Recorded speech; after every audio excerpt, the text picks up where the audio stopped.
Bacteria under an electron microscope, the bacteria has a little flagella, so it can actually move around, and it also can form these spores. And the spores are smaller, and it has a coating to protect it from the environment, so it can last a long time. But the spore actually can't cause any damage unless the spore converts into an actual active bacteria. And when, so the spores can actually hang around in beehives. We can actually take a sample from a beehive that's a completely healthy beehive, and usually we can find spores in pretty much any hive. So we find that the spores, they can't divide, they just sit there and wait. They have that protective coat, and they can't cause a disease until they become active. And the only place they can become active is when they get inside a larva. So they have to actually be fed. So we find in honey samples that we get, we can actually pull these spores out in the research lab and activate them in the research lab and see that there's actually spores there. And, but it does actually need to germinate inside a larva.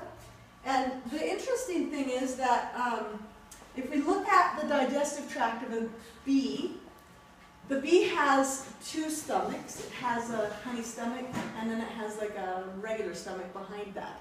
So this, this bee will eat, and the honey stomach is the part for the nurse bees where they actually regurgitate from the honey stomach to feed larvae.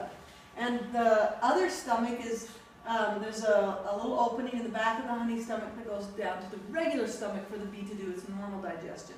So an adult bee, in that location at the very back of the honey stomach, has fibers there. And so the spores can get caught on those fibers and get pushed back and go down through the stomach of this adult bee and not cause any problems. So you can have a certain amount of spores in your hive, and the nurse bees won't pass it on because it will actually get stuck and move down the digestive tract. And it can only germinate if it stays in the honey stomach long enough that the adult bee feeds it to a larva, and then it can actually germinate in the larva. So, in fact, this induced the studies to try to breed bees that were better at actually pulling those spores out to see if we could actually have bees resistant to American foul brood by having that. But so far, any of those attempts may possibly reduce, but pretty much you still have them. If you have high enough spore load, then it's just simply more spores, and they're going to go down into that lower stomach, and they get fed to the larva. So when the bacteria converts into these active bacteria, the bacteria can divide. And this will happen inside the gut of the larva. And it's amazing that just a few bacteria, within an hour and a half, 2 hours, they divide. And there's like hundreds of them within 3 hours. You can actually have a larva turn into this soup of bacteria within just a day, and it only takes about 10 spores, and you can actually have an active infection in your hive. So once a nurse bee has too many spores that they can't actually filter it out, then you're going to get an infection in your hive. And that, because if you have one nurse bee that's exposing larvae, since she feeds a lot of the bees, you end up with a lot of the cells there, and then the infection spreads from there. And you can do this little rope test. So, one of the things I like to teach is basically how to look for the infection in your own beehives. We know, what a normal, healthy brood pattern looks like, and you have nice cappings, and everything's even. And with an infected hive, so here's, you see patches where there's not any brood, and then the top of the cappings get really thin, because as the bacteria grow inside that larva, and they basically eat the larva from the inside out, the bacteria does, and then divide until that bacteria has eaten all of the larva, and that's the soup that's left behind in there, is the bacteria. And then the cappings start to sink in because it's moist and wet and only bacteria inside there. And that's when, and this is pretty severe, but you can actually find individual pockets of this sometimes if you have a hive that's kind of on the verge of having an outbreak. And you can check for it by doing the rope test and stick if you have a capping that looks sunken in, even around some that are looking pretty healthy and it's worrisome to you, put a stick in there or a toothpick in there and pull it out and see if it's ropey or not. Here's another thing that we see. So here again, it's really spotty brood. You can see a few of these cappings, and they're sunken. But the other thing that happens is that if it's left for the during the infection, if the bacteria is left there for a long time, it will dry out. The capping will break because the bees walk over the cappings that are fragile and they'll break open. So they chip open and then it dries. And as it dries, that's when those bacteria convert into spores. Because there's nothing more for them to eat. They've already killed that larva in the cell. And they all convert into spores. So these bees now are walking over the spore-laden area, and that's how it also transmits within the hive. You get the whole beehive brood infected. And the other thing that happens then are the really dark pieces in the back here, I don't know if you can see, that are stuck in the bottom, are pockets of spores. And so these are called scales. So this is like a really bad rack that the hive had long since, it was an abandoned hive, so no one had been taking care of it. And the bee inspector found it out in a field and gave us the frame. Had been so long dead with bees, and all of this had within it tons and tons of spores in all of that area. So we see these scales, and those are basically high risk for transmitting it to other hives once you have a dead out from the infection. So because spores exist in places, if you have a hive that's infected, you can spread it by the actual, the bees, the rack that's here that has AFB, the bees that are walking on it collect spores and also living bacteria. And one of the biggest things that we see is that if a person has multiple hives and one of them becomes infected and they're doing an inspection with their hive tool, that one of the best ways to spread it to your other hives is actually using that same hive tool on your other hives. So the gloves and the tools that we use, if you have any suspicion when you're going through a hive that there's an illness, don't open the next hive. Go and make sure you clean your gloves, clean your gear, clean your tools, or you can actually risk spreading that to your neighbor. What's the best way to clean them? So you can you can torch it. We have like just the torch that we use for lighting our smokers. And then the nice thing is, like on gloves and stuff, when you clean off the propolis and actually wash it, you can wash it right away.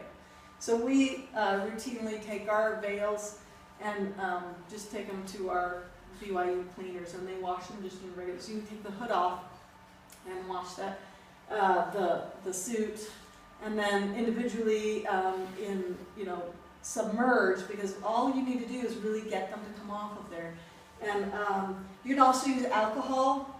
And one of the things that we do, which I think on the next page, is you can actually, once you know that there's an infection, if you're trying to treat and save your bees, start wearing some gloves. So you can buy these nitrile gloves, and you can even put them over top of a regular glove, so you don't have to worry about every time going and washing your gloves and being worried that there are any spores left on those gloves. So a 5% bleach solution also works. So if you're doing it in the laundry, then make sure you add bleach and wash it. So those are some of the precautions that we use.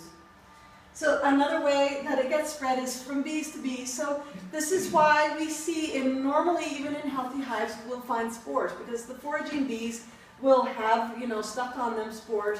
They can leave them behind on a flower, another bee can pick that up. Worse than that is if the hive becomes weak because it's sick, then you can have raiders. And so the raiders will go in because there's not enough bees to protect that hive since it's sick, and unfortunately now they're eating the honey that is laden with spores, and they're taking those spores back, and they could be actually too much of a load for that one. So we see outbreaks where the hive proximity, if you have a bunch of hives together and you have a single hive that gets infected, if it's not known and left, you can have it spread through a whole bunch of hives at a time, just from the raiders.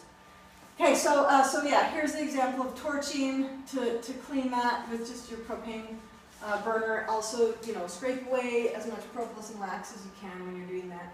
You can wear gloves that you can throw away, or make sure you clean them really good and wash them. So the current options for treating American foul brood are doing antibiotic treatments.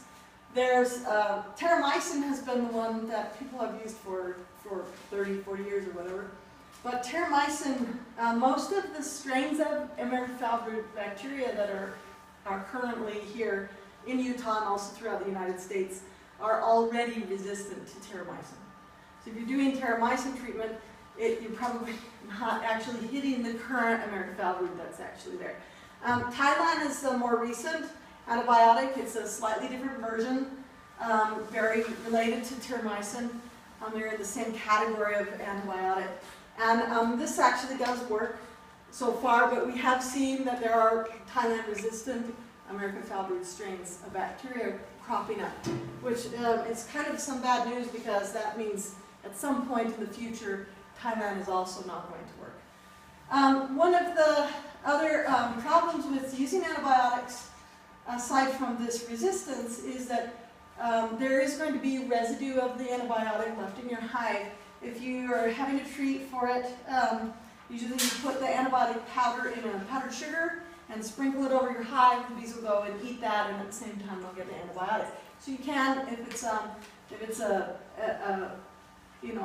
able to be killed with Thailand, you can actually treat them and they can recover from an infection. The honey that they're making at that time will have this antibiotic in it, and this is not actually, neither one of these are actually good for children or developing babies to actually be exposed to. This family of antibiotic will cause bone growth problems. So a developing fetus or a child that's growing, they can have teeth problems or bone problems of growth if they're exposed to these antibiotics. So this is why currently in the United States, if you have to treat your bees during honey-producing portions of summer, you're supposed to throw away all that honey that they may have produced during the time, or only allow it to be fed to the bees and not to people, because we don't want this to be in our food supply. Let's see. So that was what I just said now. Okay, so this is the family of drug bugs. We'll skip that slide because it's like super boring looking. That one looks boring too, so we'll skip that too. But it was really what I just said in words. So the other thing that happens then, if you have a hive that's too far gone, like sometimes the queen will, she'll actually basically have trouble, since she can't maintain brood, she'll stop laying, or even there are enough bees that they haven't supported the colony. Sometimes the queen will leave and you get basically the whole colony gone. You come back and there's no bees, and what's left behind are racks with just a few workers that were left behind. These untreatable hives have to be burned, or if you treat them with an antibiotic and they don't recover, you basically are supposed to, within 2 weeks, in the state of Utah, we have 2 weeks to treat and see if they actually make an improvement, and if they don't, then we're supposed to burn the hives. And this is so that we can maintain the control of the bacteria, because if we leave a hive that's going to be dying anyway, that means other bees can come in and actually spread the infection in the area. Okay, so that's kind of like the introduction of the disease, and now I want to tell you about the work that we're doing.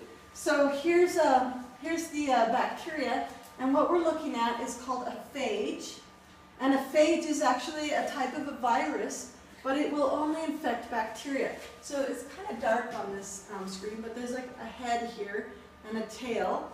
And this picture here is the side, a close-up of the side of one of these bacteria. And all of these little white round balls with the little tails, these are individual phages that are now attached to the bacteria to kill this bacteria. So I think I have right here a little video. It's also really dark, but